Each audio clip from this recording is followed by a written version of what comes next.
Freedom is the right to tell what they do not want to hear. CNN, MSNBC, Fox News. Tired of the same repetitive government narratives? Then wave goodbye to the distractions and rhetoric of corporate media.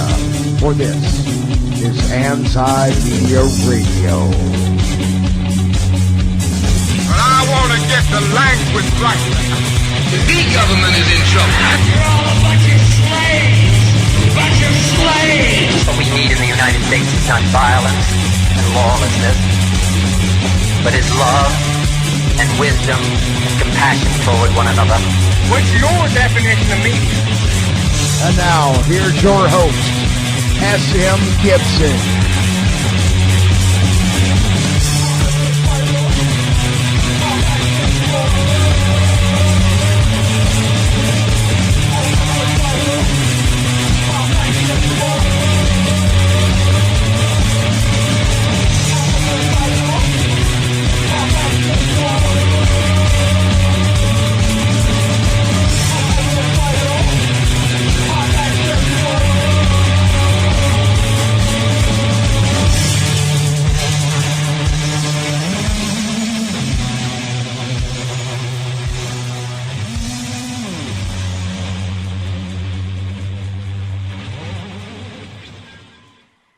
Hold fast to love and justice. My name is S.M. Gibson, and this is Anti-Media Radio. It is April the 22nd, 2016. There is a lot going on in the world right now. Outside of Prince, believe it or not, and I am as upset, I guess, as anybody about Prince. Probably not. There's probably people really upset about that a lot more than me, actually. But, you know, still sad he died, I guess, even though I didn't know him. But anyways, I digress. Anyways, I want to go ahead and bring on a wonderful co-host tonight, Kevin Knight. Kevin, what's going on? Hey, man. Nope. Just glad to be here. Friday night. Good hanging out with you. First time I've been here on a Friday night with you. Looking forward to Miss Claire going to be joining us, right? Yes. Awesome. Yes, I believe. Sounds like a party. Yeah, I think we're trying to get her through now. I think see if we can get her on here. So, I haven't kept up with any of the political tirades lately, and I kind of feel refreshed about it. Feel better? I do, a little bit, that I haven't... I've escaped the nonsense and the madness of SNL gone real life, the reality version. It's probably a good thing, man. I think we all should probably take a break. I know the few times I've taken a break by force or by choice, if I do too, feel like a new man, like I've got a little bit of that stress. You know, after a while, you just get to where you either get so overwhelmed with it, you either just don't care, or you just you let it eat you and you get pissed off about it and let it basically let it ruin your outlook on life. I've seen it happen plenty of times. Almost fell victim to that myself when I first became I guess aware, so to speak. But yeah, man, glad you feel better. Yeah, but you know, that's part of it, isn't it? It is. Well, once we get closer to Cleveland, boy, it'll get more exciting too. Oh, but sure. Anyways, there is actually a lot going on in the news right now with Saudi Arabia. Of course, Obama was just over there this week. Kind of got the cold shoulder a little bit. Had a meeting. You know, the whole 9/11 thing is going on, which I was having a conversation today about. Kevin, can you really believe we're having a public conversation about 9/11? Well, no. I mean, shoot, years ago, you opening your mouth about such a subject, you immediately be subjected to scorn and ridicule and told him to be in a mental hospital somewhere. Yeah, I was flipping through the channels really late the other night, and I rarely turn on the TV unless it's really, really late, unless I'm watching something on the news, and turned it on, and it was on the news from earlier in the day or something. And anyway, Sean Haney was on, and he was like, we've got to release the 28 pages now. Like, he was just on this huge tirade. Hannity was. Wow. Yeah, Hannity. And acting like he came up, like, of course, he invented the idea. He stumbled upon it, right? Right. And it's just insane that him of all people would be. Right. But so, anyway, he's even on board with this. And, you know, what? Just a few years ago, if you even suggested anything like that, you're a nut job. Nut job. Oh, right. And now we're having like a public debate. See, and because here's what's going to go. I've already see the United States government trying to pin every single bit of it on the Saudis, is what it looks like. And they're going to be they're going to get away with any being involved. But here's where I think that may not be true, because I think it's possible once we have the narrative of the Saudis, somebody somewhere has to ask, why were the Bushes palling around with royalty, Saudi royalty, in Crawford, Texas, walking across a ranch, holding hands, kissing each other, palling around in Washington, D.C. And then flown mysteriously out of the country right after the attacks. But, yeah, you know, that's the, you know, we brought this up last show yesterday. A lot of us are optimistic that Obama's going to, you know, I say Obama because he said his administration was going to rule on whether or not the 28 pages would be released or not. And we were thinking that, we're optimistic, hopefully, that would happen. But I think in the back of our minds, all of us are kind of thinking, well, yeah, probably not. And the question was raised, you know, what incentive does the federal government have? What do they have to benefit from this? I don't know. No, nothing whatsoever. I don't know. My mind's been in overdrive, and I don't have an answer. I want to go ahead and bring on a wonderful journalist, Ms. Claire Burnish, with antimedia.org, and you also write with Free Thought Project and a whole bunch of other people, Claire? Yeah, something like that. You got a new project, too, don't you, Claire? Yes, I do. Oh, Underground Reporter. Awesome. I was there at the first creation thought of that, and I forget it God it exists. That's terrible of me. It is. It really is. Oh. So, Claire, we're sitting here and talking about kind of Saudi Arabia and the whole 28 pages. Like, can you really believe that we're having a public discussion about this? It's kind of crazy, isn't it? Yes. I mean, this seemed like the stuff of quote-unquote conspiracy theories here in the public spotlight, which, you know, a lot of the families who lost people on 9/11 have kind of been calling for those pages for a very long time. But people like Sean Hannity are like, I think it's wrong. They can't sue. It's like, whoa, like 2 years ago, you were like, you should be like kicked out of the country if you even suggest that. I mean, what a world. What is going on? See, C-SPAN actually had Richard Gage of Architects and Engineers 9/11 Truth actually gave them a whole hour. Yeah, C-SPAN will do that, though. They wouldn't do it for Mark Dice. Well, again. I know. I'm kidding. I know we brought that up. Did he really try to do that? Oh, I'm sure he probably would. Oh, so that's not a real thing? No, I'm sure he's called. Actually, I think he's called in a couple times to C-SPAN various times. You know, he plays some of his old. Speaking of Hannity, he's called in, spoke to Hannity a couple times in the past. But good old dude. He's funny. I'll say that. But he's got his shtick. That's for sure. Yeah, I'll say that. But anyway, back on the not checklist on a pier somewhere in San Diego. Right. So yeah, Claire, I'm just in amazement that we're having this conversation. And you know, I was saying just a second ago, is this going to lead to the conversation of who covered this up? Like, why were these pages suppressed?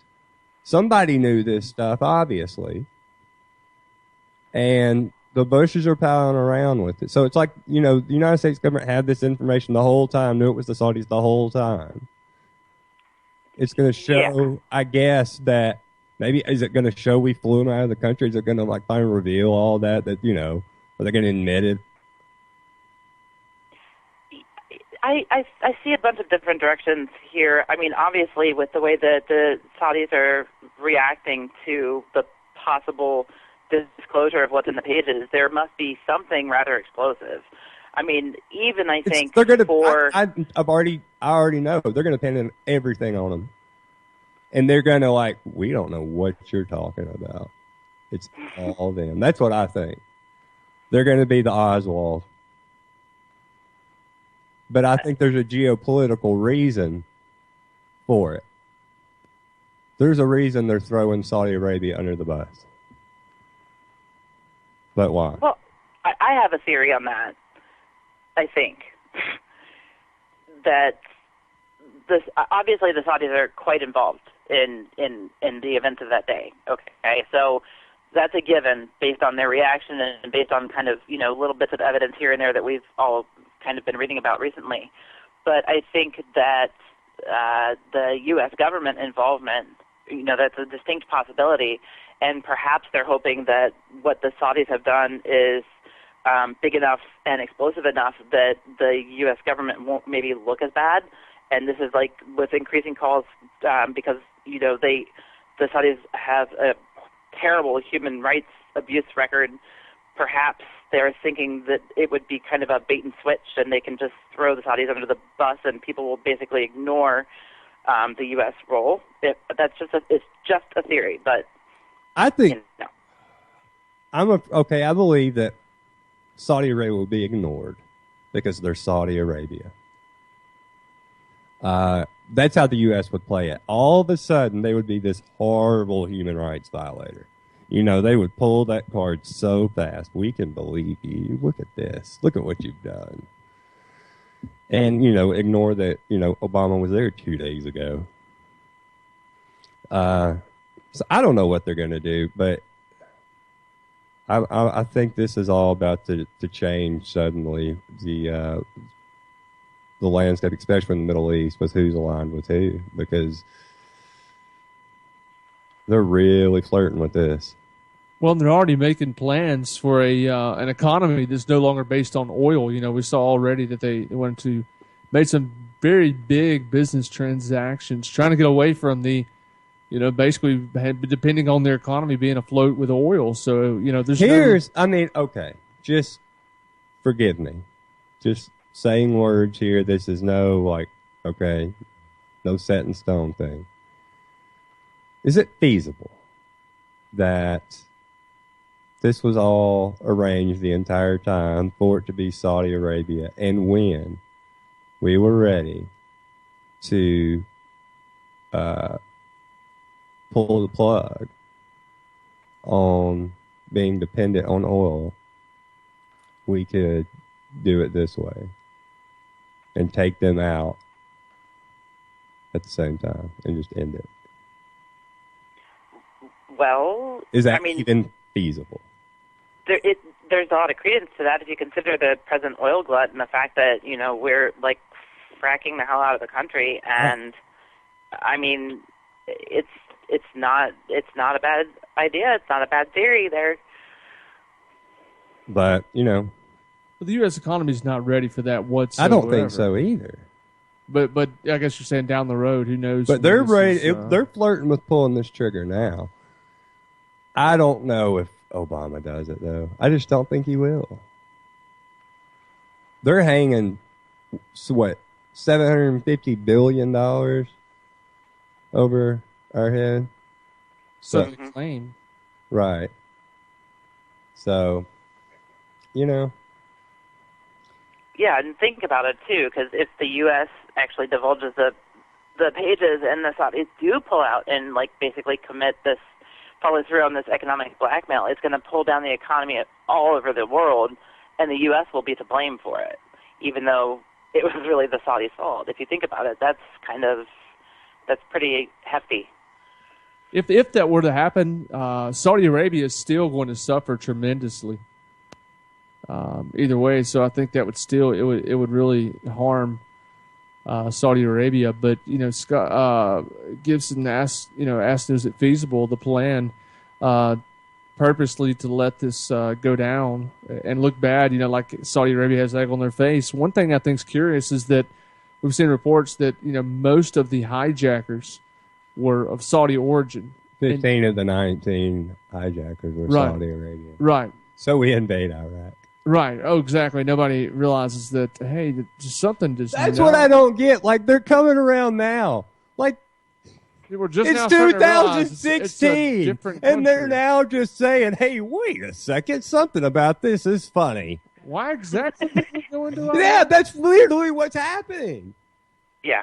Just 16 years later, all of a sudden, wait a minute. This is fishy. What's going on over here? I think it was these guys. We went into that country. What were we doing? Whoops. Now we got to invade Saudi Arabia.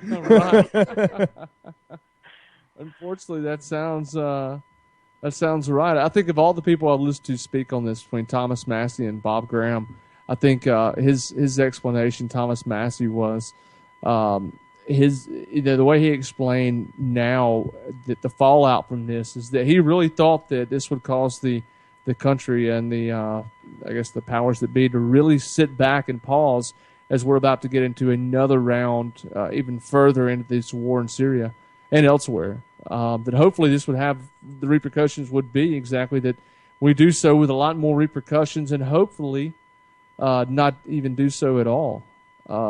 So yeah, I would hope that we're going to see something positive out of this, but who knows? I think Claire, I think you suggested last night that if we did see the pages, we'd probably see them so heavily redacted it would be almost worthless. Well, and actually there was a report today that said as much. That said if he does release the pages, they're going to be very heavily redacted for, national security reasons. So what are these? So they're even like, if they're released, they're still going to be like released redacted. Like, so how bad are the 28 pages actually? Like, does it just pin like straight up? I think it's the implications of what it could be, but it brings up another point. If they release these pages, redacted or not, now the people that have actually viewed these papers, are they allowed to speak What's going to happen to Bush? Subject? What's going to happen to Cheney? Nothing. Oh, of course not, no. But how? How can nothing happen? Because nothing ever does happen. There is zero accountability in every branch and every level of government. That's red-handed. Either Cheney or Rumsfeld was asked, why was that not investigated? If these pages are this damning, somebody kept them concealed. Who? Well, who was in charge? Who were the three most powerful people? George W. Bush, Dick Cheney, and Don Rumsfeld. So, what happens? Do they answer for anything? Something has to Probably happen. not. I think you could count on this administration, just as we see every administration. I don't know. I think we're moving somewhere different. I think we're moving somewhere historic. I think only if the administration literally expected a riot, literally only if it was a means to pacify any potential building up of violence, I think would we see that. Would they actually turn these guys over? But I've got no belief that it's going to happen. I mean, it would be completely new territory. Yeah, it does kind of sound like we're in uncharted waters here. I mean, this is rather unprecedented. And there are so many varying degrees of repercussions that could happen, that could occur if they release these pages. And, what is their motive both to release them and to keep them suppressed, or to release them heavily redacted? I mean, there are a number of questions.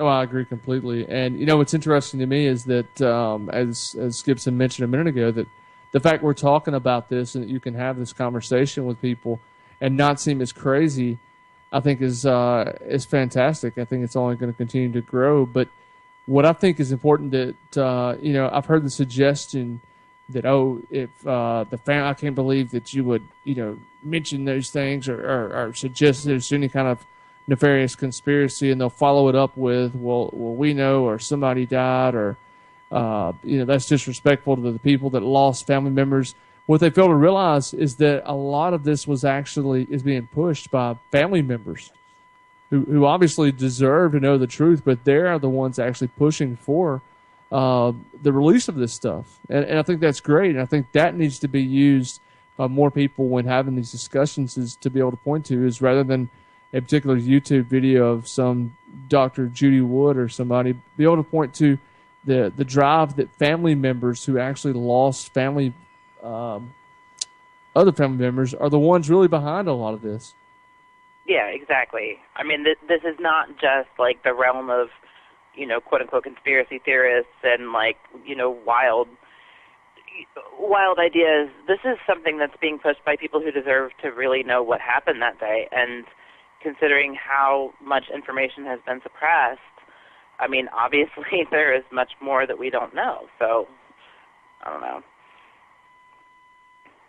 Yeah, you're completely right. It reminds me, a lot of people don't realize that even the 9/11, the original 9/11 Commission report, which a lot of some other folks are thinking that's where the 28 pages were redacted from. That's actually a different report completely.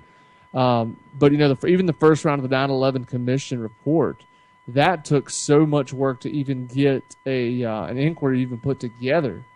President Bush, he refused basically to do it whatsoever. He was finally pressured to do it. And then I forget how many people actually quit the commission for various reasons. But I know it was mentioned a lot of times they were basically kept from being able to do their job that they were actually, there to do. Yeah, well, that was a big show. It was like the Warren Commission. It really a big was. sideshow.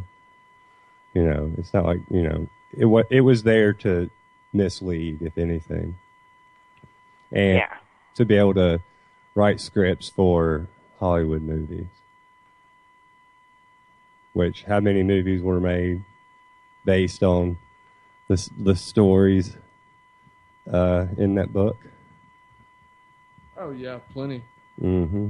Box cutters. Plenty. There'll be plenty more. Box cutters. That's still unbelievable to me that people believe that. That is a thing people believe. That box cutters, 4 planes simultaneously. I don't believe it. That's the power of indoctrination for you, though.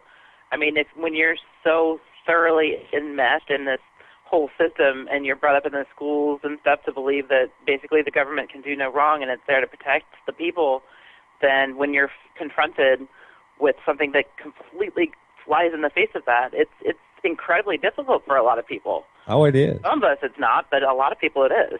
Okay, so we'll just go here. What is your theory with the planes from that day? Claire? I don't have one.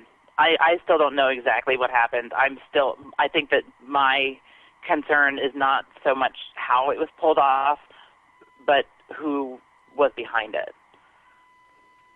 That's true.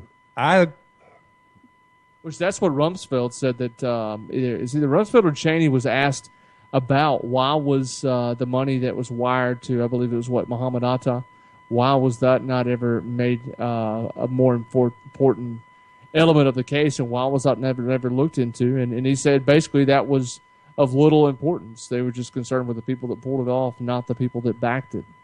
So yeah, I think they've been steering away from that quite a while. And it's gonna all come out, and that's the thing that's just so unbelievable. This just aha moment people are having and acting like, this is the right American thing to do. We have to do this. It's like you used to call this completely un-American. Oh right, yeah. Who's never heard that multiple times? I mean, even this. How dare you? How dare you? Family members. Families They're dead. And you're going to question it? And now it's like, well, got to hold them accountable. It's like, what do you think everybody was saying? Right. We're vindicated. Yeah. Oh, no. Everybody's going to forget that. You know what? Claire mentioned a minute ago, it's a difficult thing for people to experience. You know, how many times I don't know about you guys, but growing up, I thought, you know, obviously I was not alive during the age of having to build the bomb shelters, and I was a real young lass when the whole Cuban Missile Crisis went on. So young, in fact, I was probably not even thought of. But I always expected that if a missile was to come into the U.S. or one of these concerns about a Iranian-made missile flying and bombing us here, I always just assumed that the U.S. would do something, that we'd be safe. I always assumed if a plane flew into the country and wanted to hijack and took out the White House, that they would immediately either be shut down like an Iron Dome type situation, or they'd immediately be taken and and basically shot down or grabbed. Either way, I never expected what happened to have happened. But can you imagine how many people's dreams of how many people's safety and sleep good at night, their ability would be shattered when you ask them the question and bring up how those planes were allowed to fly off course for hours without being obstructed whatsoever. Either whoever allowed that to happen, either the U.S. military is completely inept or it's criminal. It's one of two things. I mean, because how does that happen? I mean, that's and not just, it wasn't one plane, it was multiple planes. I know we all know how it's happened. Here, okay, this is why I wanted to bring up the planes. And I don't have I believe this certain thing happened. It could be this or it could be this. I could see it from a bunch of different angles. The two planes, if there are four, I'll say this, if there are four planes, then two of them are at different locations than we were told about, because there's no visible plane in Pennsylvania and there's no visible plane at the Pentagon. So that leaves two planes. Are the two planes at the trade centers, are they commercial airliners or are they cargo planes? I don't know. You can look at that footage 1,000 different ways, and I don't see that it's a commercial plane, but it could be, And then the ultimate question is, well, where did the people on the planes go? I don't know. I don't have a, that's the thing. It's not like I can sit here and tell you, well, this is what happened. I don't know. But I've always had questions. And, maybe we're going to get some answers.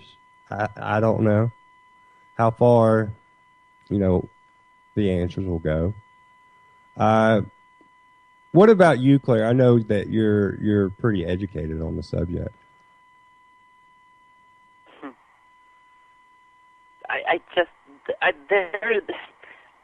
I think that it's the mechanics, although they are interesting, like the mechanics of what actually happened, it's, to me, you believe it's irrelevant.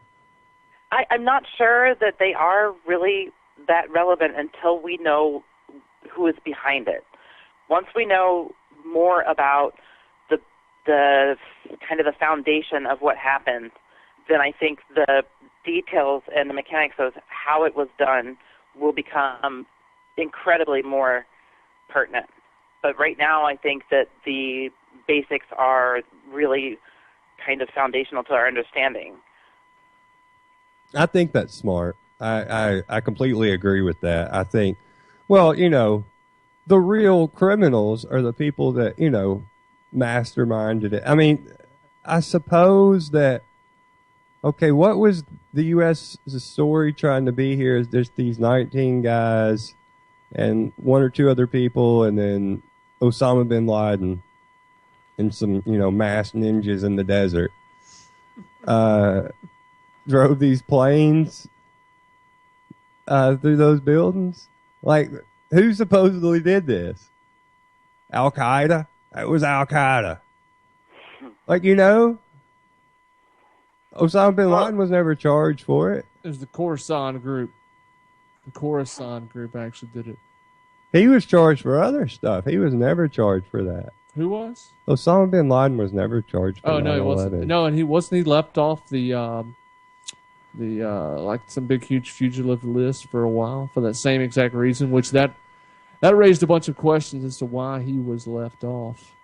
Yeah, well, he actually didn't take responsibility for it for right until 2 days before the election. Right, and that was probably for a little bit of in 2004, right before the election. What's crazy is that, to my understanding, I think we've all heard that the idea that the military was playing military games, so to speak, that they're running a drill the morning of.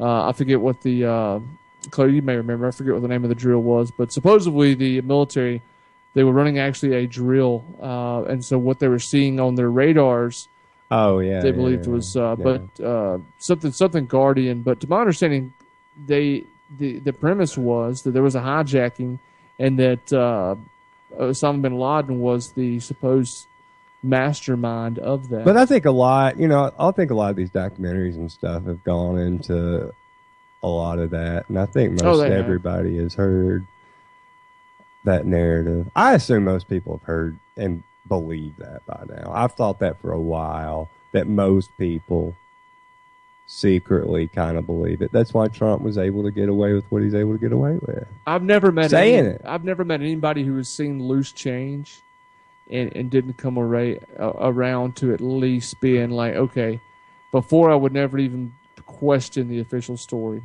I may not know all the details now, but I definitely know that something is not right. Which is interesting because... I'm sorry, go ahead, Claire. No, go ahead, sorry. Just that Loose Change, it's interesting because Loose Change, the maker of that, I know I was pretty impressed by that, but at least the way they put it together and all the information was pretty great, and it seemed very plausible.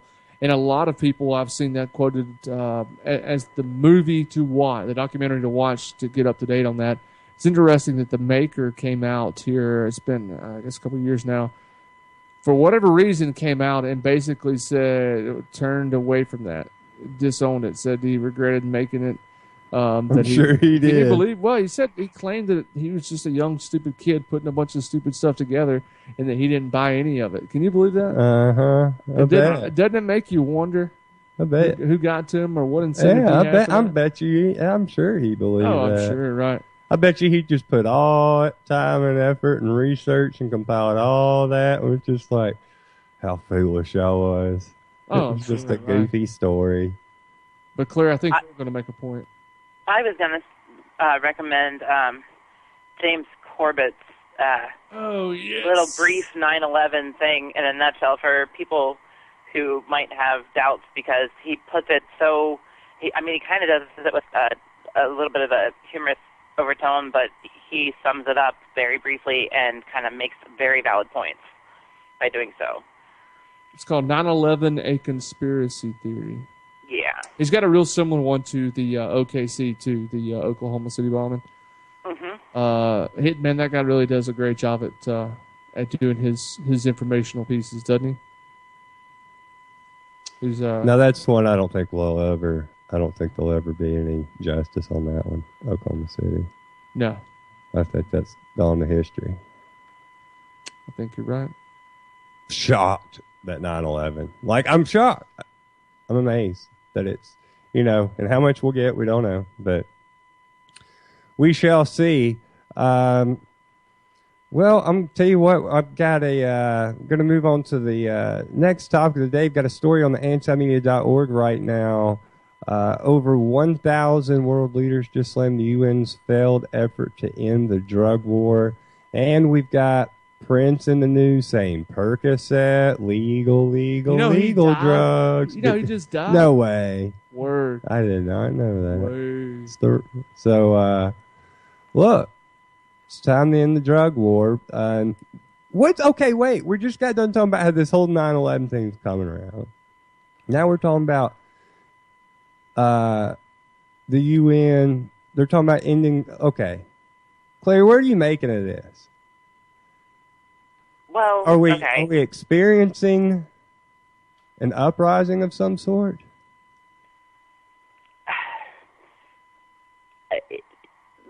Okay. The UN, I am not really sure what happened here. It's rather inexplicable, and a lot of countries are rather, outraged about. There had been a lot of proposed changes to, even to the extent of actually ending the drug war altogether, and basically nothing happened. I mean, there were really no changes made. So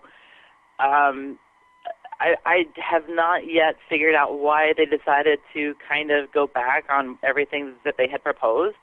Obviously, we have a number of studies from countries, Portugal, the Czech Republic, Ireland, all of these places who have legalized or decriminalized drugs on massive scales have experienced nothing but benefits. So to not follow through on plans to make sweeping changes is rather inexplicable. Yeah, and I mean, and look at how, this ties into another story, actually, we've got up on the page right now is new report proves U.S. law enforcement preparing for rioting on a national scale, but the drug war has allowed these law enforcement agencies to become militarized, and it's given police stations across the country an excuse to become militarized. Directly. And that's directly how it happened. Yeah. So, and, we're seeing now, but now they're just doing it. I don't think they're using the drug war as an excuse anymore at all. I think they're just doing it. Well, they hardly have to. Yeah. I mean, now people are understand. You don't have to even, they.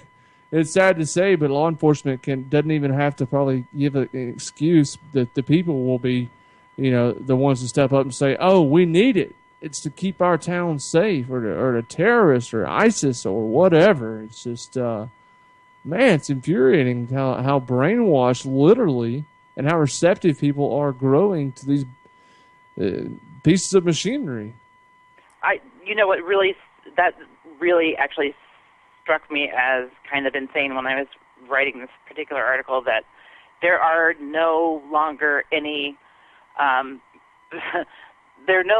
fetters or pretenses of saying that they're militarizing the police to protect anybody. It's literally to quash riots, demonstrations, and even peaceful protests.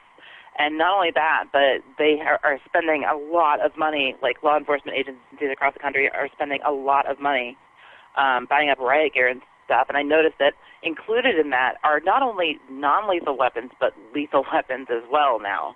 So this is really becoming rather serious.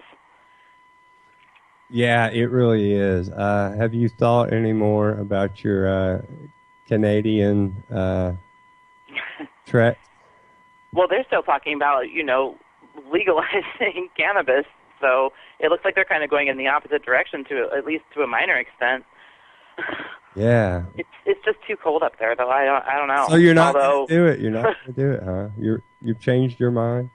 Not necessarily. I'm kind of on the fence still. I mean, I'm still stuck in Ohio right now, but I mean, looking at the more that I research these articles, like one after another, like the worse it seems to be getting, and it's. I mean, I don't know if it's. I don't want to be alarmist or reactionary or anything, but you have to wonder like where this is eventually headed. I will say this. It's hard not, when you see story after story after story, it is hard not to be pessimistic because you just see this negative stuff over and over and over. But this is what I want to say. You know what you're not saying? And unfortunately, and look, I will take the blame for this as much as anybody. I'm not going to sit here and run and hide for it. The positive stories in the world, they don't get reported. You don't hear about it. When somebody helps somebody out, that does, you don't hear any of that stuff, the uplifting stuff. But there's a reason for that, though. The reason for that is that a lot of the stories that are more negative, they actually concern people's safety. They concern their well-being. I know. I'm aware. I mean, I agree with you, but I'm aware. I completely agree with you, but you know, the other stuff just doesn't get reported. Well, a lot of it, it's like a lot of it you don't hear about. You know what I mean? Mhm. So, you know, and sadly, people don't care. I hate to say it, but they just don't.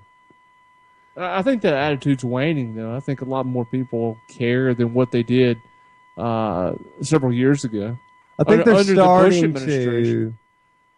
Definitely. Up in Concord, Massachusetts, man, New Hampshire, excuse me. There's a great video of, you can find it on YouTube, of a Marine Corps colonel who actually spoke out at a town hall at a local city council meeting about the militarization of police forces up there in their area. And what he went on to is explain his belief, and it's, he said it with a lot of authority, is that the U.S. government is in fact preparing for a nationwide situation, but what they're doing is strategically placing military assets around the country so that in the event something is needed, they'll be at easy access. So to some degree, be it the states and be it that's maybe just even an excuse, the federal government, I think, is preparing, and probably always has been. So yeah, we're going to see it. The states and the cities doing the same thing, and even if there was not terrorism, there'd have to be another excuse for it. There really would. I think we would have to see that military excess gear is going to go somewhere besides the hands of ISIS and other jihadists. So I'm not surprised that we're going to see this. We kind of always knew this was going to happen in the future. I mean, didn't we always envision this was the way it would probably end up going? Yeah. It's the last gasp of a dying empire, is what it is. Oh. And it's its last attempt to hold on to power at any cost, and it will probably, that makes it even more dangerous, in my opinion. So. Yeah, you're right. Yeah. Absolutely right. It's certainly what it seems. Where do we go from here? I guess, Canada? That's what I'm saying. And you're all like, I don't know. I know, but then we talk about it, and it's like, well, maybe that really wasn't a bad idea. Look, we have to be positive about it. I know I'm the last person that's ever positive about anything. I get that. That's okay. But I agree with you. But you got to try to stay positive. I mean, look, we've always been going down this track, right? I mean, it's always, in my opinion, we've kind of had a duty to resist, and it's always been the state's always been marching along at this path. It's just doing it faster and harder. But I think for the first time, you've got a lot of people that are really pissed off about it. There's hope. There is hope. Well, there was no hope whatsoever until people get pissed off and fired up. And, I think we should be reminded that it doesn't take... It's ironic. I really do believe Barack Obama actually gave hope to this country accidentally. Because when he failed and did none of the stuff that he promised and didn't give the country hope and bombed 8 countries and turned out just like Bush before him for the most part, another liar. People are like, you hope it clicks, screw it. maybe? Yeah. People are like, screw it. I think people started waking up. Both parties needed a good representative. I think it woke a lot of people up. Because and then I think Ron Paul helped in that too. Because look at his support from 2008 to 2012 and how it grew. Oh, certainly. So. And this is like the expansion and contraction of government and the state, throughout history, for as long as there has been a state in history. This is what happens. It seems to go in cycles where, the state at first is, at least arguably somewhat beneficial to the people who are under its rule, and everything seems to go along just fine. And then, of course, the state becomes a power-hungry animal, and you have imperialism and empire, and that grows and grows and grows, and out of that seems to come fascism, authoritarianism, and, any number of other things, and then that becomes obvious to everybody, and they realize that nobody's benefiting, and there is a rebellion against it. And the state sees that there's a rebellion brewing and tries to contract even further against the people. and then everything falls apart. And I think that we're like at that last kind of stage right now. It certainly It seems so, wouldn't it? yeah. And I think the election. I think the election will tell us a lot, especially if we get Trump versus Hillary, because I honestly think you'll get different presidencies from the two of them. I don't think you'll get a different president from anybody else, but Trump, I think you would. I don't know what that'll be, and I don't think that means better at all. Do I think that means better? But I think means different. What does that entail? I don't know. I don't trust him, though. I don't trust him having his finger anywhere near any button. Or do you think, Claire, do you think it'll just be the exact same with the Trump presidency, Claire? You think it'll just be the exact same, follow the standard rules? Honestly, at first it's possible that it might be perhaps a bit of a relief, but I sort of doubt that, and I think ultimately, yes, it's not only going to be the same, it could be worse. But it would be worse under Hillary as well. So Sanders, I'm not really sure about. I don't think that wouldn't be good by any means, but I think I'm on the Bernie. I think poor Bernie would collapse the economy super quick. Yeah. Oh, certainly. He probably wouldn't mind that happening a bit. But at this point, is collapsing the economy really all that bad, considering some of the alternatives we're looking at with this enormous military buildup in the country, and of the police? Let me tell you something. Hey, that breadlines business ain't no joke, because we ain't far off. But we might have both under some of these other people. We might have both this enormous police state plus the breadline. I'm not sure. And let's think about it. We would have bread lines, except for now people are getting checks sent directly to their door rather than people having to actually go out and stand on the street and ask for assistance. That's the welfare comes right to the door, but unemployment numbers are just as high, if not actually higher, than they were during the Great Depression.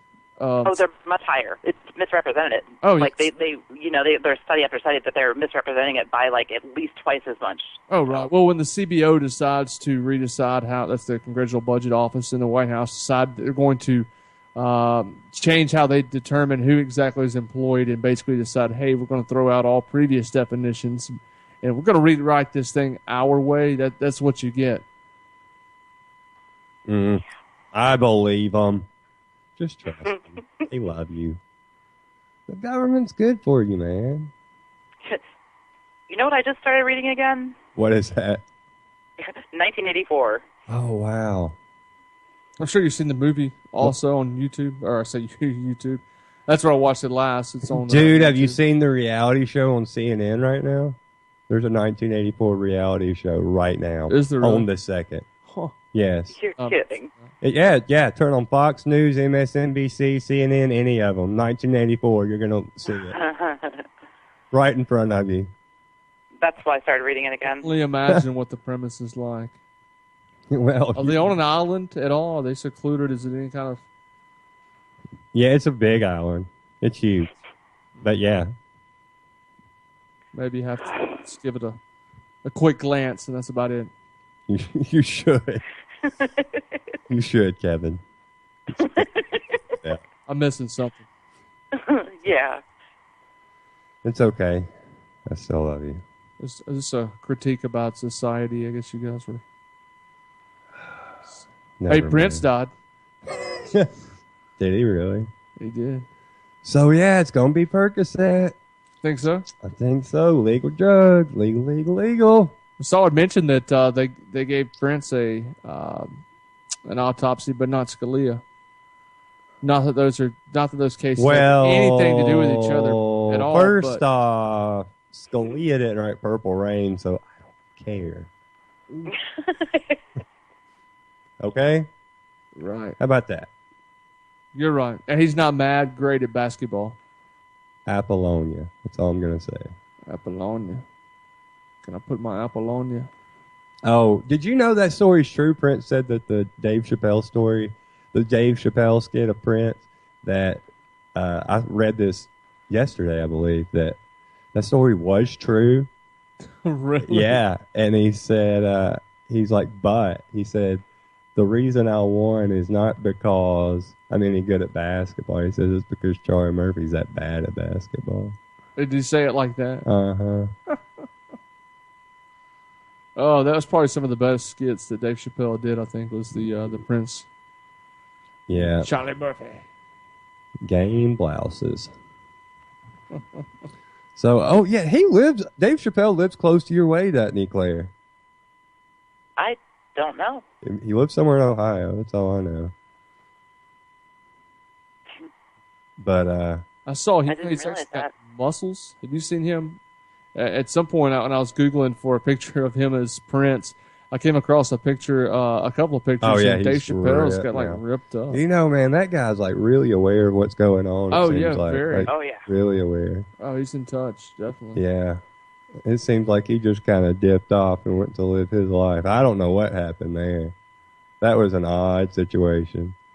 Just turned down $50 Oh, he million. said, actually, I watched the interview. He said he finally got to the point where I think his father was mentor had always told him that when it quit being fun, that was time to hang it up. And he said that was it. He felt the urge and the pressure to outdo the previous seasons, which, I'm sure if you remember at the time, that was like everybody That I doesn't account knew for were him. watching. That doesn't account for him running away though, and just freaking out and being like, "I'm done with you people." Running away, I think. Well, he didn't. Well, I don't know, none of the drug story, or he freaked out and went crazy. I don't believe any of that. But he had enough, and he was like, "I'm done with this nonsense." Oh yeah, that's basically what he said. Yeah. But what got him to that point? That's what I'm telling you. He that much money. When the Dave Chappelle season was on, when that show was on, I knew so many people that didn't go home to watch TV, but were now watching the Dave Chappelle show. So many people I knew that cared less about watching a television program. Everybody I knew was watching the Dave Chappelle show. He was literally the funniest man, I think, that at the time, if not ever. To me, I still consider him one of the greats now.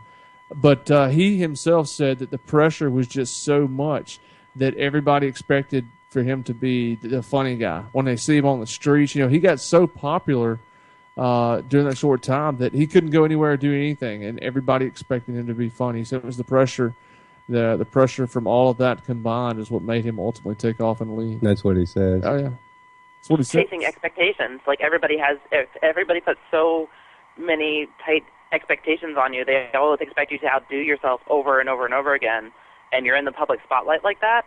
That is an enormous amount of pressure. That's exactly what he said too. He had to do each time. He had to outdo himself. He was expected to. Otherwise, it sucked. That's how people viewed his material. If it wasn't better than the previous, well, he's not living up to it. He's not being Dave Chappelle. So Right.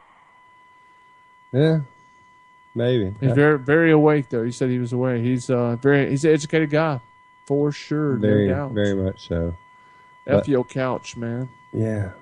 Maybe we'll get to hang out with him when we go to the convention, which probably ain't going to happen. Oh, it needs to. If it doesn't, Yeah, it's going to happen.